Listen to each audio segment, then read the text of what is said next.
ଆସିଲେ କପଡ଼ିଆ ଷ୍ଟାର୍ଟ ମାରିକିରି ଆସିଲେ ଯେ ସୁଦିତ ହେବାକୁ ଛାଡ଼ିଲି ଛାଡ଼ିକି ଆଡ଼େ ଆସିଲେ ଆସିକି ମେସିନ୍ ଷ୍ଟାର୍ଟ ମାରିଲି ଧକ ଧକ ହେଲା ସେଠୁ ଟିକେ ଷ୍ଟାର୍ଟ ମାରିଲି ଧକ ଧକ ହେଲା ଘାଟି ତଳ ଯାଙ୍କା ହେଇଛି ଆଉ ଷ୍ଟାର୍ଟ କରୁନି ତାପରେ ଖାଲି ପାଣି ପାଣି ବାହାରୁଛି ଟାଙ୍କିରୁ ଯେଉଁ ଇଏରୁ ଖୋଲିଥିବି ଟିକେ ପାଇପ୍ଟାକୁ ଖୋଲିଦେବି ତାପରେ ଆଉ ଥରେ ଲଗେଇବି ଟିକେ ବାଟ ଯିବ ପୁଣି ଆଉ ଥରେ ଧକ ଧକ ମୁନା ତମ ମାଣ୍ଡୁ ଆଜି କ'ଣ କହିଲା ତ ମାଣ୍ଡୁ ଆଜି ତମକୁ କ'ଣ କହିଲା ମାଣ୍ଡୁ ପାଖକୁ ମୁଁ ଯାଇନି ଆଜି କ'ଣ କହିଲେ ଆଜି ଆସିବ ବା ମାଣ୍ଡୁ କ'ଣ କହିଲେ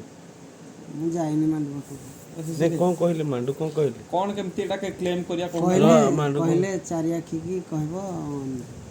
ନେଇକି ଆସିବ କ'ଣ ତାହେଲେ ତମ ବାହାଘରଟା 35 ବର୍ଷର ବୁଢ଼ା ତମେ ବାହାଘର କେବେ ହବ ବାହା ହବାନି କେତେ 35 ବର୍ଷ ହେଲାଣି ତମେ ନାଇଁ ତମକୁ କଥା ପଚରା ହଉଛି 35 ବର୍ଷ ହେଲାଣି ତମର କାହିଁ ବାହାଘର କ'ଣ ପାଇଁ ହଉନି କୋଉଥିପାଇଁ ହଉନି ନା ନା କୋଉଥିପାଇଁ ହଉନି ତମକୁ କ'ଣ ପଚରା ହଉଛି 35 ବର୍ଷ ହେଲାଣି କ'ଣ ପାଇଁ ବାହାଘର ହଉନି ତମର ମୁଁ ହେବିନି ପରା ସେଥିପାଇଁ କାହିଁ ହଉନି କାରଣ କ'ଣ ମୁଁ ହେବିନି ତମର କିଛି ନାହିଁ ନା କ'ଣ ଯିଏ କହୁଛି ମୋର କିଛି ନାହିଁ ସେ ଥରେ ନେଇକି ତା ଗାଞ୍ଜିରେ ପୁରେଇକି ଦେଖୁ ନାଇଁ ତମର କ'ଣ ହେଇଛି କ'ଣ ତମେ କ'ଣ ହେଇଛି କାହିଁ ବାହା ହଉନ 35 ବର୍ଷ ହେଇଗଲା ବାହା ହଉନ ବୁଢ଼ା ହେଇଗଲାଣି